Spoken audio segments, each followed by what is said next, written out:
ఇప్పుడు నేను కొన్ని చిలిపి ప్రశ్నలు, నాకు మనసులో ఉన్న ప్రశ్నలు కొన్ని అడుగుతూ ఉంటాను. దయచేసి మీరు ఆన్సర్ చేయవలసిందిగా కోరుతున్నాము. సో ఫస్ట్ మీకు మైక్ ఇస్తాను. నేను ఫస్ట్ బాబీ గారికి ఇద్దాం అనుకుంటున్నాను. ఎందుకంటే బాబీ గారు, ఈ సినిమా రిలీజ్ అయినప్పుడు మీ వయసు ఎంత, ఎక్కడ ఈ సినిమాని మొదటిసారి మీరు చూశారు? ఇందాక నేను అనిల్ మాట్లాడుకుంటున్నాం, మనోడు 4th 5th చదువుతున్నాను, గుంటూరులో చూశానండి. అప్పుడు ఆ థ్రిల్లింగ్ ఎక్స్పీరియన్స్ అండ్ ఇప్పుడు ఈ రీ రిలీజ్ థ్రిల్లింగ్ ఎక్స్పీరియన్స్ ఎలా ఉంది? నేను అదే కృష్ణప్రసాద్ గారికి అదే చెప్తున్నా. First of all thank you sir.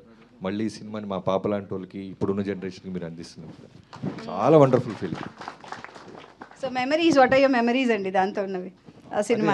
అంటే మనకి అప్పటిదాకా ఫ్యూచర్ ఎలా ఉంటుందో తెలియదు, పాస్ట్ శ్రీకృష్ణదేవరాయలు గారు వాళ్ళ రాజ్యం ఎలా ఉంటుందో తెలియదు.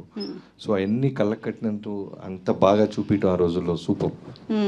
అండ్ డాకు మహారాజ్ గారి గురించి ఇప్పుడు చెప్పండి ఎలా ఉన్నారో. అప్పటి ఆదిత్య 369 నుంచి ఇప్పుడు డాకు మహారాజ్ కాదు, ఈ మా దాంట్లో డాకు మహారాజ్ డాకు క్యారెక్టర్ ఇన్స్పిరేషన్ ఈ సినిమాలోదే. నేను బాలకృష్ణ గారు మాట్లాడుకున్నప్పుడు బాబు ఫస్ట్ చెప్పింది అదే. ఆ శ్రీకృష్ణదేవరాయలు గారు వచ్చి ఇప్పుడున్న ప్రెసెంట్ బాలకృష్ణ గారిని రిలీజ్ చేస్తారు, ఇందాక మీరు చూసారు. ఆ లుక్కే మా ఇన్స్పిరేషన్. Wow, lovely. చూసారా, ప్రీవియస్ పాస్ట్ నుంచి ఇన్స్పిరేషన్స్ అనమాట అన్ని. సో అనిల్ గారు మీరు? ఇది నేను అద్దంకి అని ఒక టౌన్లో శ్రీరామ థియేటర్. సో ఆ పోస్టర్ ఒకటి బాబు కత్తిలా వంచి ఉండేది పోస్టర్. ఆ పోస్టర్ కూడా గుర్తు నాకు, రెడ్ జాకెట్ వేసి చలపతిరావు గారితో ఫైట్ సీక్వెన్స్ పోస్టర్. అది ఆ పోస్టర్ చాలా నాకు ఇంట్రెస్టింగ్ అనిపించేది. వెళ్ళి చూస్తే అసలు మెస్మరైజ్ అయిపోయాను నేను. నాకు తెలిసి ఆ సినిమాని నేను థియేటర్లోనే అప్పట్లో ఒక 15-20 సార్లు చూసుంటా. అండ్ విహెచ్ఎస్ క్యాసెట్లు వచ్చాక కూడా, వీసీపీలు ఉంటాయి కదా అప్పుడు, విహెచ్ఎస్ క్యాసెట్ తెచ్చి సమ్మర్ హాలిడేస్లో దాన్ని మల్టిపుల్ టైమ్స్ ప్లే చేసి చూసేవాళ్ళం. సో అంత ఎంగేజింగ్గా ఉండేది. And it's epic film and it's classic film. ఖచ్చితంగా we all belong to the same generation. వయసు బాబు అంతా 8 years, 91 అండి, అంతే. 91 రిలీజ్, 35 years ఆఫ్ ద సినిమా. 9 years వయసు. వావ్, లవ్లీ, చాలా బాగుంది. సో మీరు ఇప్పుడు బాలకృష్ణ గారితో సినిమా చేస్తే ఇందులోంచి ఏం ఇన్స్పిరేషన్గా తీసుకుంటారు? నాకు ఒకటి అనిపించింది ఏంటంటే, ఈ టైమ్ మిషన్ కాన్సెప్ట్తో కుదిరితే 91కి వెళ్ళిపోయి, అంటే ఈ ఏజ్తో వెళ్ళిపోయి అప్పుడు బాబు ఇలా ఉన్నారు అసలు. అంటే ఇప్పుడు అందగాడే బాబు, అసలు చూడు ఎలా ఉన్నారు. ఆ టీషర్టు, ఆ టీవీ కుదిరితే, ఇది స్వార్థం. ఆ టైం మిషన్లో అలా వెళ్ళిపోయి ఒక 6 నెలలు ఒక అలా సినిమా తీసి రిలీజ్ చేసి మళ్ళీ టైం మిషన్లో తుర్రునిట్టు వచ్చేయాలని ఉంది. టైం ట్రావెల్లో వెళ్ళి మళ్ళీ ఇక్కడ అదే పాలబుగ్గలంట. అంటే ఖచ్చితంగా బాబు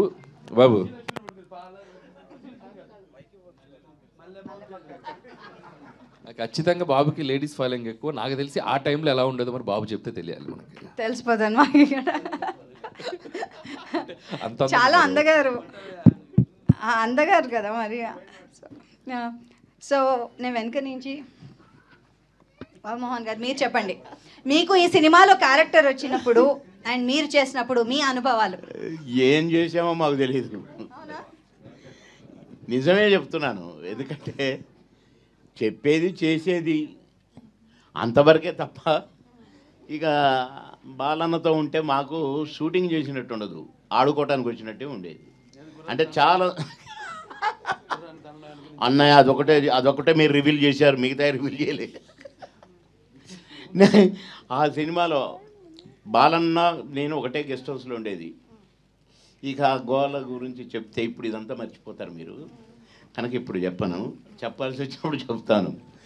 మీరు అడిగిన దానికి అసలు ఈ సినిమా గురించి చెప్పాలంటే, బాలన్న 2 క్యారెక్టర్స్లో అసలు అది వర్ణనాతీతం. అంటే బ్లడ్ దానికి నా దేవుడు, నా ఎన్టీ రామారావు గారి దేవుడు, ఇక మా నాన్న మా అమ్మ అన్నగారి అభిమానులు, అక్కడి నుంచి నేను అభిమాని చిన్నప్పటి నుంచి.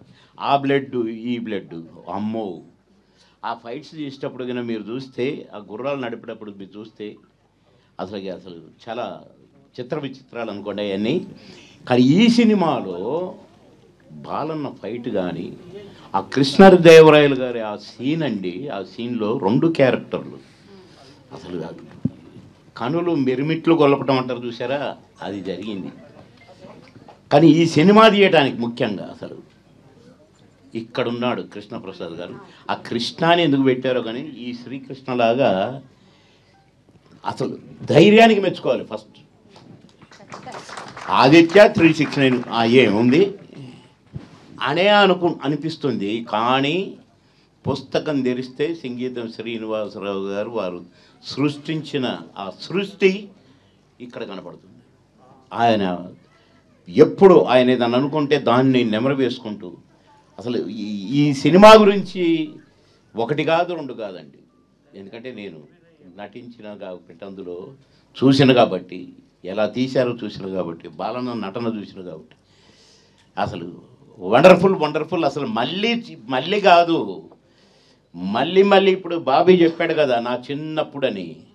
ఇప్పుడు వాళ్ళ పిల్లలు కూడా మళ్ళీ పిల్లల్ని కానీ అప్పుడు కూడా ఈ ఆదిత్య 369ని కొత్త సినిమాగా చూస్తారు. అది మాత్రం గ్యారంటీ. సేమ్ అదే పాల బుగ్గలు మా బాలన్న, అదే మీసం, అలాగే కనపడతాడు.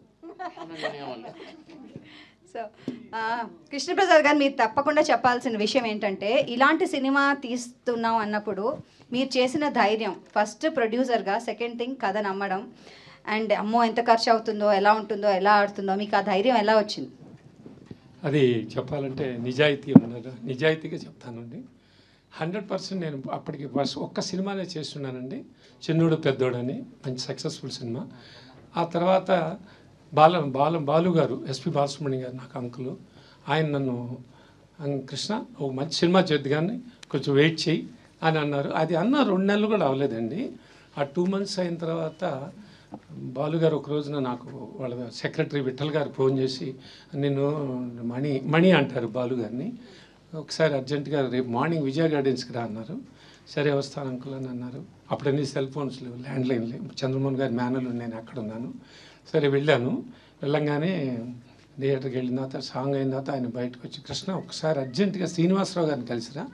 రాత్రి నేను బెంగళూరు నుంచి సాంగ్స్ పాడుతూ సాంగ్స్ నుంచి పాడేసి వస్తుంటే మా ఇద్దరు పక్కన ఫ్లైట్లో ట్రావెల్ అయ్యాం. చాలా ఇంట్రెస్టింగ్గా చెప్పాడు. ఒక 20-25 minutes నెరేషను చాలా బాగుంది, నువ్వు అర్జెంట్ కలిసిరా, తర్వాత మాట్లాడదాం అన్నారు. వెళ్ళి అప్పుడు పక్కనే సాలిగ్రామం, హార్డ్లీ అబౌట్ 5 minutes. ఇమీడియట్గా వెళ్ళి కలిసి, సార్ ఇట్లా పిలిచారా, రమ్మన్నారా, చెప్పారా అండి, అవునండి అని చెప్పి కూర్చుని ఆయన ఒక ½ an hour నాకు ఎక్స్ప్లెయిన్ చేశారండి. ఇట్లా నా మీద నాకు ఒక బ్యాక్ డ్రాప్ ఉందండి, ఇట్లా టైం మిషన్ మీద, అంటే అది already back to future, time after time 2-3 VCR అవి ఇచ్చారు నాకు. ఇవి చూడండి మీకు అర్థమవుతుంది, ఇది కృష్ణదేవరాయ పేరు, నేను ఇండియన్ ఇచ్చేసాను దీన్ని అని చెప్పి, ముందు ఇవి చూడండి మీకు చెప్తానన్నారు.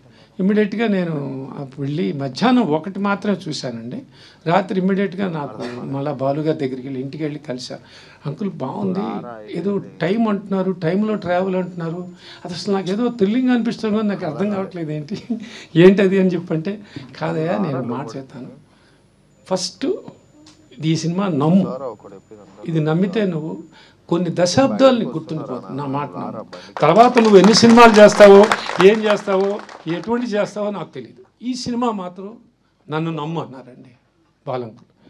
నువ్వు విను, నువ్వు చెయ్యి, వెళ్ళేసిరా, ఆయన రేపు మార్నింగ్ వెళ్ళిరా అని అన్నారు. ఇమ్మీడియట్గా ఆయన దగ్గరికి మన్నాళ్ళు వెళ్ళి, నేను 1 చూశానండి, ఇంకా 2 చూస్తానండి, బట్ నాకు నచ్చిందండి పాయింట్ అని అన్నా. ఇమ్మీడియట్గా ఆయన మమ్మల్ని నాకు అప్పుడు ఒక 40-45 నిమిషాలు కృష్ణదేవరాయ పేరుడు అవి చెప్తూ, అప్పుడు మనకి తెనాలి రామకృష్ణ గురించి, తిమ్మరుష్ గురించి, రామారావు గారు మహానుభావుడు, ఆయన చేసినవి దీంట్లో అప్పుడు చెప్పారండి. మొదటి రోజు చెప్పలేదు ఆయన నాకు, అసలు నేను సినిమా చేస్తానో తెలియకుండా మళ్ళీ హీరో పేరు చెప్తారు. అది 2వ రోజు నాకు ఇది కేవలం నందమూరి బాలకృష్ణ గారు, ఆ బాలకృష్ణ చేస్తేనే నేను ఈ సినిమా చేస్తాను, లేకపోతే మీకు నా మీద ఇంట్రెస్ట్ ఉంటే వేరే కథ ఎత్తుక్కుందాం, వేరే సినిమా చేద్దాం, ఇదే మాట అన్నారండి ఆయన. మీకు తప్పులేదు, మీరు బాలుగారిని ఏవి చెప్పారు కాబట్టి, బట్ ఈ కథ మాత్రం నందమూరి బాలకృష్ణ గారు అయితేనే ఈ కథ తీస్తా బయటికి అన్నారు. లేదు సార్ నేను చేస్తానండి అన్నారు. సరేనండి అన్నారు. అక్కడి నుంచి మాకు ఇది ప్రసాద్ అన్నయ్య గారు, అంటే దేవర ప్రసాద్ గారు, ఆయన మన బాలకృష్ణ గారి అవన్నీ అవన్నీ చూస్తుండేవారు. అప్పుడు వెంటనే అప్పటికప్పుడే బాలుగారిని మళ్ళీ వెంటనే కలవటం, బాలంకులు వెంటనే ఫోన్ చేసి, ప్రసాద్ మా వాడిని పంపిస్తాను, ఇట్లా నాకు మాలబాబు అపాయింట్మెంట్, బాలకృష్ణ గారి అపాయింట్మెంట్ అని చెప్పండి, ఇమ్మీడియట్గా చేస్తాను అని ఆయన ఒక మాట అన్నారు. ఏం బాలు నువ్వేమన్నా సినిమానా అని. సినిమానే అంటే అబ్బా బ్రహ్మాండమయ్యా, నీకు కాకపోతే ఎవరికి చేస్తామయ్యా అని ఎవరు అంటే వాటికేంటంటే మనకి అప్పుడు ఒక అద్భుతాలండి. ఒక పక్క లారీ డ్రైవర్ జరుగుతుంది, నారీ నడుమరాలు కోదండరావు రెడ్డి గారు భలే దొంగ చేసింది ఉంది. ఒక పక్కన కోడిరామకృష్ణ మనకి ముద్దుల మొబైల్ మంగమ్మ గారు మనకి. ఆయనకు వచ్చే థాట్ ఏమిటంది, ఆయన ఒక కమర్షియల్ హీరో ప్రొడ్యూసరు. ఎవరు బాలు ఏంటి రావా లేకపోతే అదే నువ్వు 3-4 గంటలు కాదు ఒక శ్రీనివాసరావు గారు అని. సంగీతం శ్రీనివాసరావు గారు అవునన్న. సంగీతం గారు ఓకే క్లాస్ కదా. పుష్పక్ వచ్చింది అప్పుడు, విచిత్ర సోదరు అపూర్వ సహోదరులు విచిత్ర సోదరులు ఉంది. ఇప్పుడు సొమ్మకొడిది సోకూడది పంతులమ్మ కొన్ని ఉన్నాయి బాగున్నాయి. మరి కమర్షియల్ హీరో ఇటు పక్కన ఈయనేమో అసలు నువ్వు ఎట్లా ఉన్నారు అప్పుడు ఇంత కమర్షియల్ సినిమాలు చేస్తున్నాయంటే ఆయన ఒకటే మాట అన్నారు, నువ్వు బాలకృష్ణ గారు అపాయింట్ పెట్టి ప్రసాద్ నేను మాడతా కదా అని చెప్పండి. సరే అన్నారు. ఇమ్మీడియట్గా మా అదృష్టం వీరికి చెప్పటం, మాకు అపాయింట్మెంట్ ఇవ్వటం. అప్పుడు మళ్ళీ కలవంగానే ఆ చిన్న మాకు ఒక టీ కాఫీలు ఆ 10 నిమిషాలు 15 నిమిషాలు అయిన తర్వాత వెంటనే నా దగ్గర ఒక కాన్సెప్ట్ ఉందని డైరెక్టర్ గారు చెప్పటం. ఫస్ట్ ఇమ్మీడియట్ చాలా బాగుందండి నేను చేస్తున్నాను అన్నారు. ఇంకా హ్యాట్స్ ఆఫ్. అంటే అప్పుడు hardly should be around 29 or 30 if I ఎందుకంటే 34 కదా 29-30 అలాంటి 30 years బాయ్ అంటున్నానండి. బాలకృష్ణ గారు క్షమించాలి. ఒక 30 ఏళ్ళ కుర్రాడు, ఇప్పుడు కూడా కుర్రాడు ఆయన. ఆ 30 ఏళ్ళ కుర్రాడు సడన్గా ఓ పక్కనేమో మామూలుగా లేవు సార్ కమర్షియల్ సినిమాలు డైరెక్టర్లు కథలు ఇన్ని ఉన్నాయి. ఆ బ్రాండింగ్ అంటారు మనకి డైరెక్టర్స్ బ్రాండింగ్. ఆ బ్రాండింగ్ అందరూ చుట్టుముక్కల మొత్తం అందరూ ఉన్నారు. నిర్మాతలు చూస్తే ఒకళ్ళు జయజాండికి వాళ్ళ మధ్యలో నేను ఒక బిడ్డని చిన్న పిల్లాడిలాగా ఉన్నా. ఈ పైగా క్లాస్ డైరెక్టర్ నేర్చుకొచ్చా. ఇన్ని ఉన్నాయి. బట్ బాలు గారు చెప్పడం మాకు ఇంటర్వ్యూ దొరికింది. బట్ ఆయన కథను నమ్మి బాగుందండి మనం ఇంకొక సినిమా చేద్దాం అంటే ఒక్క క్షణం చాలుగా దానికి నో అంటానికి అందంగా సార్ తప్పకుండా చేస్తా సార్ అనొచ్చు. అది ఆయనకి వెంటనే ఆ రోజున అనిపించడం అది నిజంగా నేను నా పూర్వజన్మ అదృష్టం సార్. ఇవాళ రిలీజ్ అంటే ఆయన అది నమ్మారు. Yes there is something. నేనేదైతే నమ్మానో ఏదో ఉంది నాకు అర్థమవుతుంది, అర్థం కావట్లా. నిజంగా సిన్సియర్గా చెప్తున్నాను సార్. నేను ఏదో పెద్ద ఇంగ్లీష్ సినిమాని అవపోసం పట్టి అదేం లేదండి. అది బాగున్నట్టుగా ఉంది సార్. ఒక థ్రిల్లింగ్ ఉంది కానీ ఏముంటుందో ఏదో ఉంది అంతే. ఏదో ఉందంటే మా బాలుగారు నువ్వు చెయ్యి కొన్ని దశాబ్దాలు గుర్తుంటుందన్నాడు ఆ మహానుభావుడు పైనుంచి ఆశీర్వాదం. నిజంగా నువ్వు ఇది గుర్తుంటుందా, నువ్వు ఎన్ని సినిమాలు చేస్తావు నాకు అనవసరం, తర్వాత ఏదైనా చెయ్యి అంటే ఇదే జరిగిందండి. నిజంగా అక్కడి నుంచి ఒక పండగ. ఎంత పండగ అంటే సినిమా మొదలెట్టినప్పటి నుంచి దీనికి అఫ్కోర్స్ మనకి ముందు పిసి శ్రీరామ్ గారు కెమెరాను, ఇళయరాజా, ఓ పక్కన జంధ్యాల గారు అప్పటికి డైరెక్టర్గా పెద్ద హిట్లు కొట్టేసి వాళ్ళు ఉన్నాడు. డైలాగ్ కొంచెం తగ్గించుకున్నారు అప్పటికి. ఈయన డైలాగ్ సంగీత గారు నేను రాస్తా కృష్ణ అని చెప్పారు ఆయన. అందరూ ముందుకొచ్చి అన్నారు. ఆర్టిస్టులు కూడా అట్లాగే అందరం చాలా బాగా అందరూ అలా జాయింట్గా దీనికి అందరూ కలిశారు. అన్నీ పండగలాగా మొదలై. పండగ అనేది ఎందుకంటున్నానంటే అండి ఈ సెట్ వేసిన తర్వాత అన్నపూర్ణాలు అక్కడి నుంచి ప్రతి ఒక్కళ్ళు అండి వెంకటేష్ గారు కానీ నాగార్జున గారు కానీ నాగేశ్వరరావు గారు కానీ వీళ్ళందరికీ ఏంటి ఏం జరుగుతుంది, ఇది ఏం జరుగుతుంది వాళ్ళకి నాకు వచ్చిన ఇదే ఏంటి ఇక్కడ ఏం జరుగుతుంది. కృష్ణదేవరాయ అంటారు, పక్కన యాక్టివ్ ఫ్యూచర్ అంటున్నారు. ఏం జరుగుతుంది ప్రతి వాళ్ళు డైరెక్టర్లు అందరు డైరెక్టర్లు ఉన్నాయి. ఆ ఫొటోస్ అన్నీ వదిలేను ఇప్పుడే. ప్రతి ఒక్కళ్ళు హిందీ సైడ్ నుంచి రాజేంద్ర కుమార్ గారు, హజారుద్దీన్ మీకు ఫ్రెండ్ కూడా, హజారుద్దీన్లు చాలామంది ప్రతి ఒక్కళ్ళు వచ్చారండి. అంత బాగా మాకు ఇది 6-8 నెలలు బాగా జరిగింది. తర్వాత ఫ్యూచర్కి వెళ్ళాం. మధ్యలో అతనికి ఏదో ఆరోగ్యరీత్యా ప్రాబ్లం ఉందంటే శ్రీరామ్ వెంటనే స్వామి గారికి చెప్పటం. స్వామి గారు పక్కన జరుగుతుంది మాకు షూటింగ్. అదే లారీ డ్రైవర్ జరుగుతుంది. నో మన పీరియడ్ వర్క్ జరుగుతున్నప్పుడు విఎస్ఆర్ స్వామి గారిది మనకి లారీ డ్రైవర్ షూటింగ్ జరుగుతుంది. 2 ప్యారలల్ బాబుదేవ్ బ్రహ్మాండం, నేను అది ఇటు వచ్చేస్తాను దానికి దీనికే కదా, ఇది 2 షెడ్యూల్స్ క్లాష్ రాదు అనుకుంటూ అట్టా అది స్టార్ట్ అయ్యింది. ఆయన రావటం తర్వాత ఫ్యూచర్కి వచ్చేప్పటికి మళ్ళీ అది డైరెక్టర్ గారు కబీర్ లాల్ అని వారిని తీసుకురావటం, అదంతా ఫ్యూచర్ కోసం 3 కెమెరామెన్ వర్క్ చేయడం జరిగింది దీనికి. ఇలా ఒక అత్యద్భుతంగా జరిగి మనకు రిలీజ్ అయిన తర్వాత ఇవాళ ఆ సినిమా గురించి మాట్లాడుకుని నాకు ఒక బ్రాండింగ్ తర్వాత ఎన్నెన్నో సినిమాలు చేశా. ప్రతి ఒక్కళ్ళు ఎవరైనా అక్కడెక్కడైనా మీరు ఆదిత్య 369 నిర్మాత అని ముందుకు వచ్చి 2 అడుగులు వేసి అబ్బా ఏం సినిమా తీశారండి, అమ్మ నేను చాలా సినిమాలు తీశానమ్మా అంటే ఆదిత్యానండి దాని గురించి మాట్లాడవయ్యా అని దాని గురించే మాట్లాడతారు కానీ అవునండి నిజమేనండి అలా అయిందండి. ఇలా అట్లా ఇలా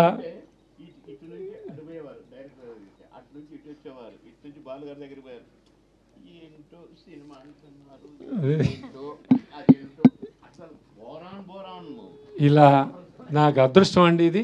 ఇలాంటి సినిమా నేను నా బ్యానర్లో చేయటం, దీనికి పరిపూర్ణమైన సహకారం నేను 3 వ్యక్తులకి జీవితాంతం రుణపడి ఉంటానండి.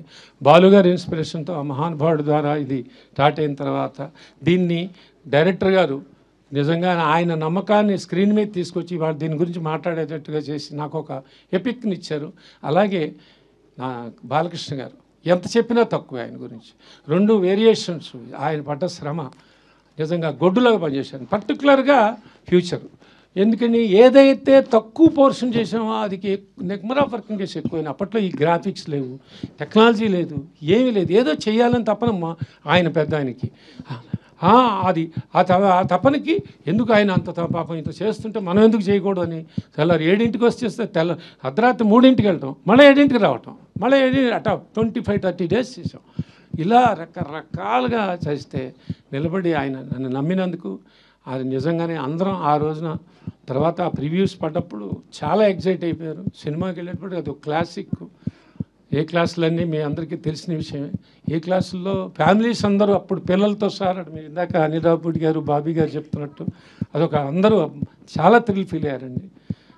తప్పకుండా వీళ్ళందరికీ నేను ఈ 3కి నేను ఆజన్మాంతం రుణపడి ఉంటానండి. Thank you very much. Thank you 1 2 3 thank you అండి. Thank you. And Nandamuri Balakrishna garu, మా ఆదిత్య 369 హీరో గారు, చెప్పండి సార్, మీరు అంత బిజీగా ఉంటూ అంత పెద్ద పెద్ద సినిమాలు చేస్తూ కూడా ఆదిత్య 369లో మీకు కనిపించిన స్పార్క్ ఏంటి? అంటే సినిమాకి వేరియేషన్స్ అప్పుడే ఇప్పుడు ఆయన చెప్పినట్టు ఒక లారీ డ్రైవర్ ఒక పక్క, నారి నడుము నారి ఒక పక్క, ఇట్లా రకరకాల సినిమాలు చేస్తూ అంటే ఒక ట్రెండ్ సెట్ చేయడం. అంటే ఫస్ట్ అసలు చలనచిత్ర పరిశ్రమలో ఈ భారత చలనచిత్ర పరిశ్రమలో ఒక కమర్షియల్ ట్రెండ్ సెట్ చేసింది ముందుగా నాకు జన్మనిచ్చే నన్ను అందరి గుండెల్లో ఆయన ప్రతిరూపంగా నిలిపిన యుగపురుషుడు. అలాగే విశ్వానికే నటన ఎలా ఉంటుందో చూపించిన నా తండ్రి, నా గురువు, నా దైవం, కారణ జన్ముడైన నందమూరి తారక రామారావు గారు. ఆయన నాకు ఇన్స్పిరేషన్ అండి. ఎందుకంటే ఇటువంటి వాటిల్లో అప్పుడు ఏదో ఒకటి కొత్తదనం మొదటి నుంచి కూడా ఆయన మంచి పండు వయసులో ఉన్నప్పుడు రాజు పేద డీగ్లామరైజ్ క్యారెక్టర్ చేయడం, అదే ఇన్స్పిరేషన్తో నేను భైరవ దీపంలో మని కురుపి వేషం చేయడం అంతకంటే ఘోరం అసలు. అందులో అయినా కొంచెం నీట్గా, ఇందులో అయితే అసలు టోటల్గా హంచ్ ప్యాక్, ఒక కన్ను మూతపడిపోయి పళ్ళు బయటకు ఉండి అంటే అట్లా చేయడం ధైర్య సాహసాలు ఇచ్చింది ఆయనే నాకు. అటువంటిప్పుడు ఎప్పుడూ కొత్తదనం ప్రజలు కోరుకుంటూ ఉంటారు, డెఫినెట్గా వాళ్ళు ఉంటుంది, కానీ ఏంటన్నదే అది మనం ఎక్స్ప్లోర్ చేయాలి, అది ఇంపార్టెంట్. ఎందుకంటే దానికి ఒక సర్వే అంటే మనం ఒక ఆత్మ పరిశీలన చేసుకోవాలి. ఇంతవరకు చేసింది ఏంటి, ఇంకా ఏం చేయాలి, ఇంకా ఒక అదే యాక్టింగ్ అంటే నేను చెప్తుంటాను, అరవడమో లేకపోతే ఏడవడమో ఒకరిని ఆనందపరచడానికి విసిరే నవ్వు కాదు. యాక్టింగ్ అంటే ఒక పాత్రలోకి, ఆ పాత్రలోకి అనుభవాలు మనకు తెలీదు, ఆత్మలోకి మనం వెళ్ళడం యాక్టింగ్ అంటే. సో అటువంటిది చేద్దాం, కొత్తగా చేద్దాం. అలాగే కృష్ణప్రసాద్ గారు, మన ముఖ్యంగా ఎస్పి బాలసుబ్రహ్మణ్యం గారు, ఆయన వెనకుండి సారథిగా ఈ చిత్రానికి వెన్నెముకై కృష్ణప్రసాద్ గారిని ప్రోత్సహించడం. నిర్మాత ఎవరన్నది కాదు, మంచి ఆలోచనతో వచ్చిన ఎవరైనా సరే వాడిని మనం ప్రోత్సహించాలి, కొత్తదాన్ని మనం ప్రజలు ఇవ్వాలి. మేము ఎప్పుడూ ఒక నిత్యావసర వస్తువులు లాంటి వాళ్ళం, అంటే ఎవ్రీడే ఒక కమోడిటీ. సో అది మనం ఇస్తూ ఉండాలి. మన తెలుగు ప్రజల్లో ఒక ప్రత్యేకత ఏంటంటే ఎప్పుడు కొత్తదాన్ని ఆదరిస్తారు. మొదటి నుంచి చెప్పుకొచ్చాను, నాన్నగారు మంచి పండు వయసులో ఆయన భీష్ముడు పాత్ర వేయడం ఏంటి, అటువంటి ఎన్నెన్నో సాహసాలు చేసి ప్రజల మన్నలను పొందారు ఆయన. అంటే ఆయన ఒక 10-15 సంవత్సరాల ముందు ఆలోచించేవారు. ఆయన ఒక రకంగా నిర్మాతలు కూడా ఏదైనా సినిమాకు యావరేజ్గా దాటితే కూడా ఆయన చెప్పేవారు, సలహా ఇచ్చేవారు, ఏమండి ఈ నెగిటివ్ ఎప్పుడు తాకట్టు పెట్టద్దు మీరు ఎక్కడ కూడా, ఇది ఎప్పటికైనా బంగారు గుడ్లు పెట్టే బాతు, దట్ ఈస్ ఎన్టీఆర్ అనేవారు ఆయన. అంటే ఆయనకు ఒక నిర్మాత బాగుండాలి, రేపు అదేంటి ఎవరు నిర్మాత వచ్చినా కూడా. సో అలా ఒక మంచి సినిమా చేస్తున్నాం అన్న ఒక సంతోషం. అలాగే నాన్నగారి సినిమాలు చూస్తూ పెరిగాను. సో నా కొట్టిన పిండి ఈ పాత్రలన్నీ, శ్రీకృష్ణదేవరాయలు అయితేనేమి, నాన్నగారు చేశారు 2 సినిమాలు. ఒకటేమో నాన్నగారు మన కిరణేశ్వరరావు కలిసి తలాన రామకృష్ణ. సో అవన్నీ ఎప్పుడు అవే చూస్తుంటాను, పాత సినిమాలు. అట్లోంచి మళ్ళీ కొత్తదనం వైపు కూడా నేను కూడా 25 సంవత్సరాలు కొన్ని సాహసించి చెప్పేస్తుంటా క్యారెక్టర్. మా డైరెక్టర్లు కూడా వాళ్ళు బాబు చాలా ఇక తర్వాత ఇద్దాం ముందు ఇది, లేకపోతే ఎంతో ముందుగా ఆలోచిస్తున్నారు మీరు వద్దని. సో అలా నాన్న ఇన్స్పిరేషను, ఆ ధైర్యంతో మంచి సినిమాని మనం చేయబోతున్నాం. అంటే చాలామంది అప్పటికంటే కూడా ముందు ఆలోచన చేసాం, ముందు జనరేషన్స్ని. Forward thinking. ఎవరు రేపు చూస్తారు రిలీజ్ అయితే సినిమాని ఎలా ఆదరిస్తారు. ఎందుకంటే ఇప్పుడు నేను ఒక 2 జనరేషన్స్ కనెక్ట్ అయిపోయాను నేను. అది సినిమాల ద్వారా కానివ్వండి, లేకపోతే అన్స్టాపబుల్ ప్రోగ్రామ్ ద్వారా కానివ్వండి, అలా 2 జనరేషన్స్. అంటే నా కొడుకే కాదు, నా మనవాళ్ళతో కూడా నేను కనెక్ట్ అయిపోయాను. సో వాళ్ళకి ఇది కరెక్ట్ యాప్ట్ పిక్చర్ బాలకృష్ణది ఈ సినిమా. అన్ని సినిమాలు పిల్లలు కూడా చూస్తున్నారు, డైలాగులు చెప్తున్నారు. ఏది మా డాకు మహారాజు కానివ్వండి, లేకపోతే మా నెలకొండ భగవంత్ కేసరి కానివ్వండి, లేకపోతే అఖండ కానివ్వండి, లేకపోతే వీరసింహారెడ్డి కానీ. అటువంటిది మరి మెయిన్గా ఒక సింగతి శ్రీనివాసరావు అంత ముందు చేసిన సినిమాలు, ఆయన చేసిన ఎక్స్పెరిమెంట్స్. సో ఆ ఎక్స్పెరిమెంట్స్ నాకు ముందుగా ఆయన మీద ఒక నమ్మకం. ఇప్పుడు బాపు గారి డైరెక్షన్లో నేను శ్రీరామరాజ్యం చేసినట్టే. ఎందుకంటే బాపు గారు లేకపోతే ఆ సినిమాని చేసి ఉండేవాడిని కాదు. అలాగే ఇప్పుడు సింగతి శ్రీనివాసరావు ఆయన చేసిన సినిమాలు, రకరకాల సినిమాలు, అవన్నీ నెమరేసుకుని బాగుంటుంది, వెరైటీగా ఉంటుంది, చాలా బాగుంటుంది. మంచి సినిమాని మనం ఇవ్వబోతున్నాం. ఇప్పుడు అంటాను, ఇప్పుడు చాలామంది పద్మభూషణ్ వస్తే మీకు కొంచెం లేట్గా ఇచ్చారనుకుంటా. అంటే కాదు కరెక్ట్ టైంకి వచ్చింది నాకంటే. ఎందుకంటే మళ్ళీ ఒక మామూలు సెకండ్ ఇన్నింగ్స్ అంటూ ఉంటారు మన ఇండస్ట్రీలో, అది ఆ పదం మన వంట పట్టదు. లేదు, సినిమాలు ఇచ్చాం, 3 సార్లు ఎమ్మెల్యేగా గెలిచాం, ఆ తర్వాత ఆహా అన్స్టాపబుల్ నంబర్ 1 ప్రోగ్రామ్గా నిలిచింది మన దేశంలోనే. మరి క్యాన్సర్ హాస్పిటల్ ద్వారా క్యాన్సర్ రోగులకు మనం సేవలు అందించడం, ఇవన్నీ కూడా చూసుకుంటే అప్పుడు క్యాన్సర్ హాస్పిటల్ చైర్మన్ కాదు ఇదివరకు ఏదైనా ఇటువంటిది ఇచ్చుంటే. సో రేపు అంతే. ఇప్పుడు ఇందాక అన్నారు మాటల్లో, అది కాకతాళీయమో యాదృచ్ఛికమోనని. సో అలా సినిమా కూడా ఇప్పుడు జనరేషన్, ఇప్పుడు రేపు చూస్తారు జనం ఎలా దీనికి ఎలా అంటే అందరూ ఆల్ ఏజ్, ఒక ఏజ్ బ్యాక్. ఇప్పుడు దేనికి, ఎందుకంటే ముఖ్యంగా ఈ సినిమాకి గుండెకాయ శ్రీకృష్ణదేవరాయలు ఆ పాత్రే మెయిన్ కాన్సెప్ట్లో, ఆ పాత్రను ఎన్నుకోవడం. ఇప్పుడు చాలామంది ఈ సినిమాని అంటే ఫ్యూచరిస్టిక్, ఇది ఫస్ట్ సైన్స్ ఫిక్షన్ ఫిలిం అట్లా చాలామంది ట్రై చేశారు. హిందీలో ఒక పిక్చర్ ముహూర్తం కూడా చేశారు ఈ సినిమా, ఇటువంటి సినిమా. దాన్ని షెల్వ్ చేసేసారు, తీయలేదు. అలా తర్వాత వచ్చిన సినిమాలు ఏవి కూడా ఇది మన సినిమా సక్సెస్ అయినట్టు ఏది సక్సెస్ కాదు సినిమా. ఎందుకంటే మనకి జనం అంటే మనకి ఈ శ్రీకృష్ణదేవరాయల పాత్రని అంత అద్భుతంగా అప్పుడు నాన్నగారు కానివ్వండి, అదే నాన్నగారే. మీరు ఎంత అందంగా ఉన్నారండి అసలు, ఎంత ముద్దొచ్చేస్తున్నారు అసలు.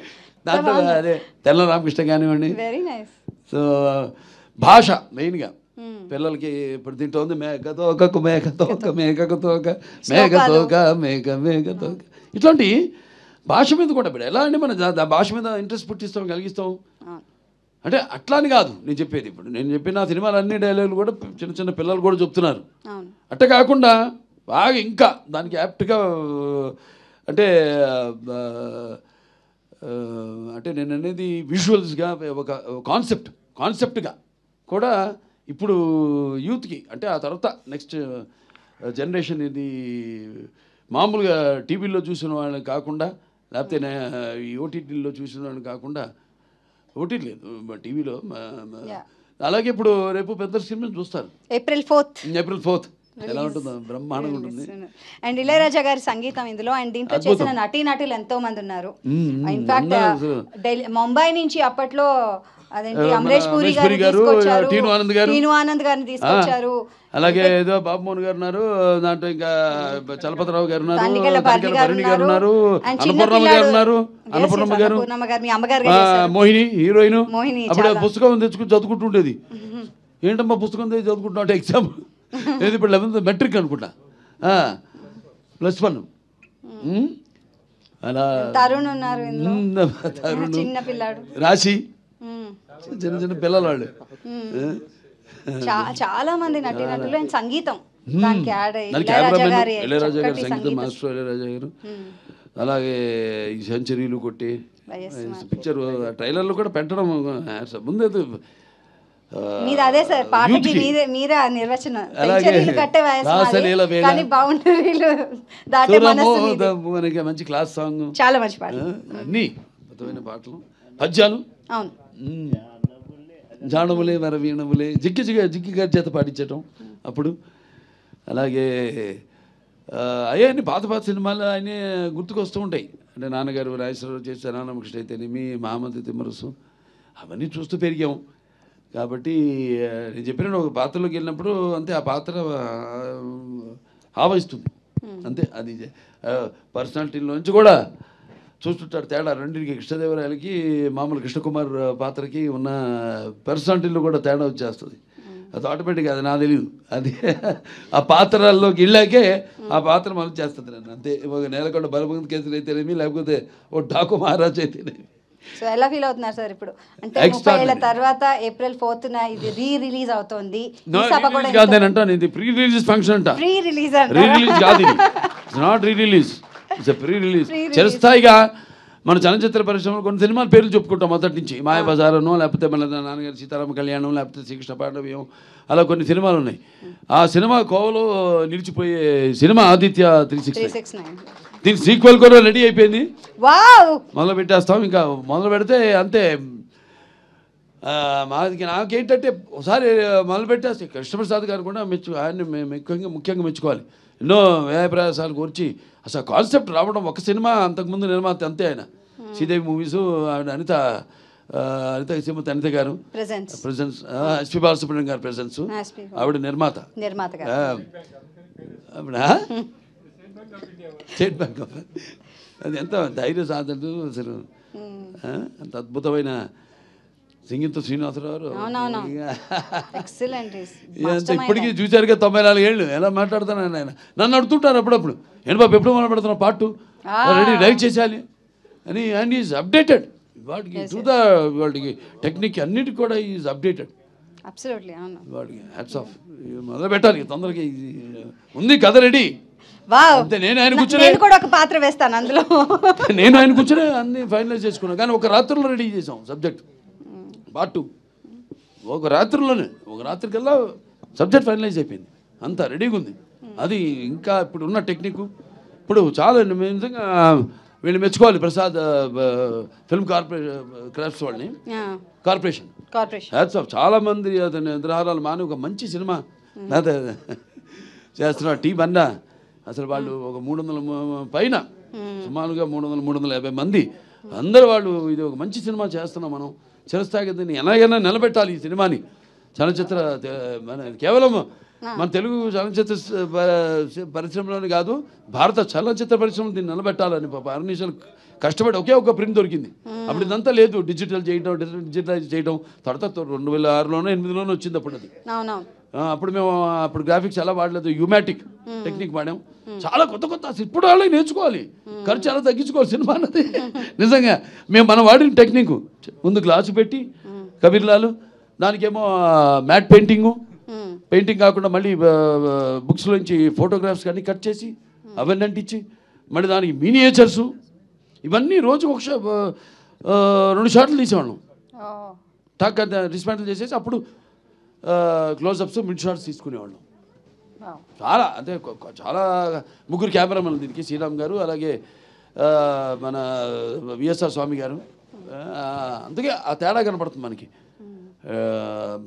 అంటే కన్వెన్షనల్ ఫోటోగ్రఫీ, దాని తర్వాత లేటెస్ట్ బౌన్స్ ఫోటోగ్రఫీ ఏదైతే శ్రీరాము, పిసి శ్రీరాము లేకపోతే కబీర్ లాల్ గారు వాడారు, అద్భుతం. సో 4th ఏప్రిల్ అందరినీ ఒకసారి మరోసారి మీ పిల్లలతో అందరితో వచ్చి చూడాలని మీరే చెప్పాలి అందరికి, బికాజ్ యు ఆర్ చూస్తారు మీరే భుజం మీద అంత కాన్ఫిడెన్స్ నాకు. ఎందుకంటే ఇప్పుడు అప్పట్లో చేసాం, అది నేను చెప్పినట్టు చిరస్థాయిగా ఉండిపోయే సినిమా ఇది ఖచ్చితంగా. ఇక ఎక్కడి నుంచి ఇక ఈ సినిమా చూస్తూనే ఉంటారు, ఇక జనరేషన్స్ టు జనరేషన్స్, వచ్చే జనరేషన్స్ టు జనరేషన్స్, నిర్విరామంగా ఫర్ ఎవర్. ఎస్, అంతే అంతే.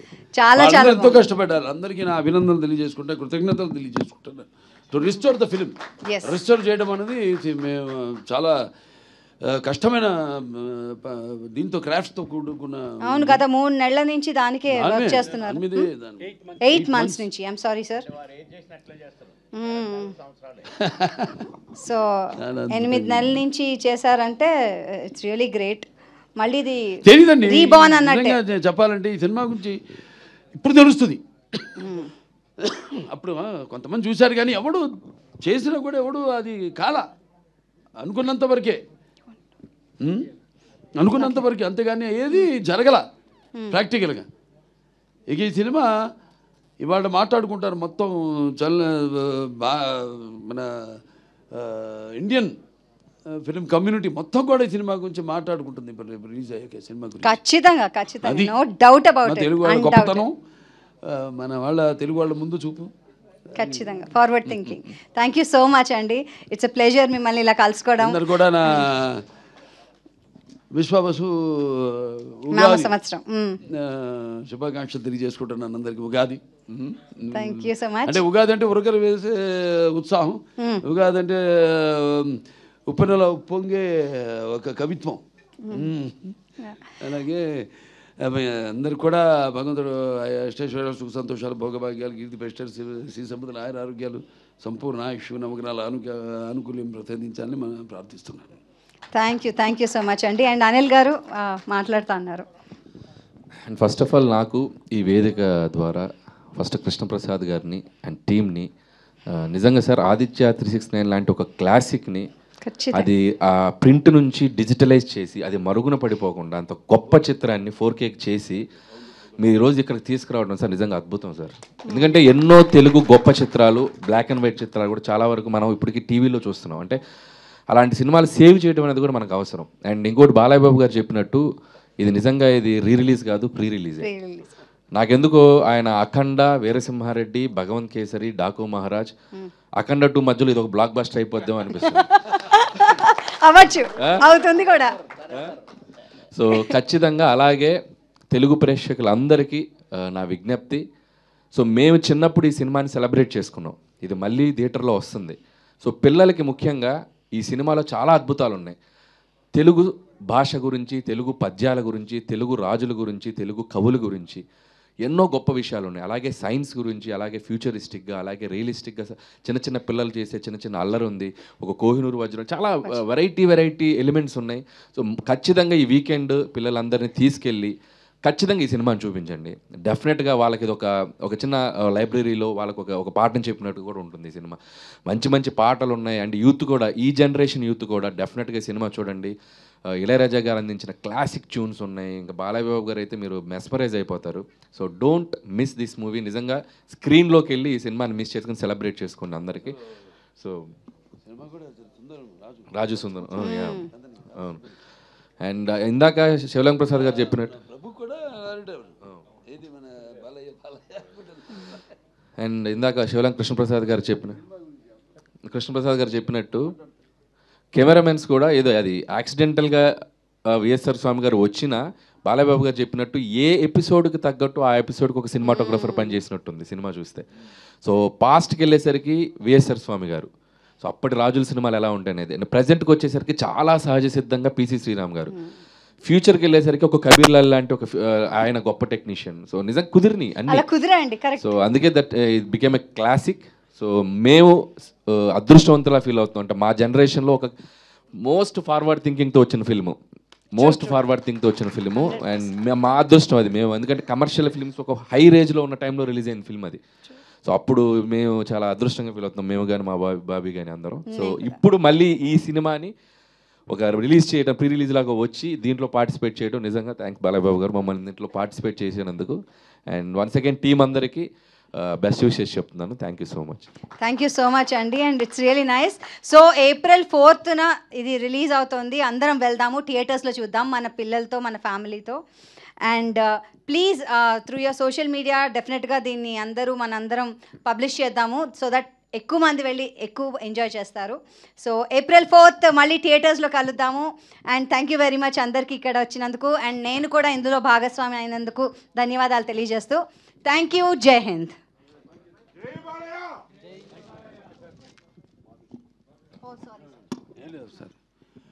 ఇప్పుడు నాకు ఒకటే ఇన్స్పిరేషన్, ఇంకోటి మర్చిపోయాను ఏంటంటే, ఇప్పుడు నాన్నగారిది కర్ణ ఉంది, దాంట్లో ఒక డైలాగ్ ఉంది. అంటే భాష మీద మనం ఎట్లా జనాన్ని అట్రాక్ట్ చేయాలి. ఫస్ట్ మన భాష it's call the Italian of the east. Telugu అనేది అంత సుమధురమైన భాష, అలాగే పవర్ఫుల్ భాషను కూడా చేసింది నాన్నగారే. మళ్ళీ అప్పటిదాకా మనకి పుస్తకాలు, ఆ కవిత్వం, వాటి వరకే రెస్ట్రిక్ట్ అయింది భాష మంది. ఇప్పుడు కర్ణలో ఉంది, లేకపోతే విరాగి అయిన పాండురాజుకు సరగణి కుల ప్రవర్తనాశక్తి అయిన కుంతికి జనించిన పాండవులు అని అది ఇదని దాని ఇంట్రెస్ట్ కలగడానికి మళ్ళీ నెమ్మదిగా ఒక్కొక్క లైన్కి మరి పాండవులు, దాని తర్వాత మళ్ళీ పాండవులు లాగినప్పుడు ఇంట్రెస్ట్ కలుగుతుంది జనరల్గా. అర్థం కానివాడికి, పామరుడికి అర్థం కాదు, ఏంటి ఎందుకు ఇలా లాగాడాయన, పాండవులని ఎందుకు లాగాడాయన అని. అప్పుడు నెమ్మదిగా ఏ పండితుల దగ్గరికి వెళ్ళడం, తెలుసుకోవడం, ఏంటండి ఎందుకు అలా లాగాడాయన పాండవులు అని అంటే, అదే అతనికి వాళ్ళ మీద ఉన్న కసి, కోపం అది అని దాని అర్థం తెలుసుకుని వాళ్ళే నెమ్మదిగా విని 10 సార్లు చివరికి ఒక్కొక్కడు ఒక్కొక్క ఎన్టీఆర్ రామారావు అయిపోయి వాళ్ళే కాళ్ళల్లో పైకి వేసుకుని డైలాగులు చెప్పే. అంటే మాధ్యమం, సినిమా మీడియా అండ్ ఆలోచన మాధ్యమమే కాదు, ఒక హౌ టు ఎలా దాన్ని. ఇప్పుడు పిల్లలకు ఉంది, నేను చెప్పాను ఇందులో మేకతోక మేకతోక మేకతోక మేక మేకతోక మేకతోక మేక ఒక్కొక్క తోక మేక మేకతోక మేక మేక ఒక్కొక్క తోక మేక మేకతోక మేక. దీనికి అర్థం చెప్పండి, ఏమి లేదు అర్థం అవుతుంది, మేక తోక అంతే. అలా అంటే పాత సినిమాల్లో కూడా కొంచెం దోమగుత్తుకు వచ్చాను అని ఆడు భట్టుడు అడుగుతాడు అక్కినే నాగేశ్వరని. అడితే గంజాయి తాగి తురకల సంజాతమ చేత కళ్ళు చబికొన్నావా కొడక, ఎక్కడ కొంచెం యుద్ధము దోమగుత్తుకు వచ్చాను అనగానే మళ్ళీ నాన్నగారు నాగేశ్వరని అడగడం, మీకు ఆ సమస్య ఇస్తున్నాం పూరించండి రామలింగ తెల్లాల రామలింగ గారు అని. కానీ రంజన చెడి పాండవులు హరిభంజనలరై వెరటు కొలుపు పాలైరి అకటా సంజయ విధి నేమందును కుంజరు యుధము దోమగుత్తుకు వచ్చాను అని. అది భాషలో ఉన్న టంగ్ ట్విస్టర్స్ ఉన్న అర్థం ఎలా మార్చేసి, అయ్యా రామకృష్ణ నీ తలకి 2 వైపుల పదునేనయ్యా అంటారు నాన్నగారు. క్లాసిక్ వాళ్ళు పుట్టారండి, వాళ్ళు ఆ పాత్రలకు పుట్టారు అంతే. నాన్నగారు కానీ నాగేశ్వరరావు కానీ అట్లా పుట్టారు. అలాగే ఈ పాత్రకి నాకు అవకాశం కలగడం అనేది నా ముందుగా బిడ్డగా పుట్టడం, తర్వాత నాకు అవకాశం రావడం హ్యాట్స్ ఆఫ్ టు మా నిర్మాత గారికి, మా డైరెక్టర్ సింగీత శ్రీనివాసరావు గారికి, ఎస్పి బాలసుబ్రహ్మణ్యం గారికి. ఆయనకి నా జీవితాంతం రుణపడి ఉంటాను నేను, ఇటువంటి అద్భుతమైన సినిమా పాత్ర నా చేత చేయించినందుకు.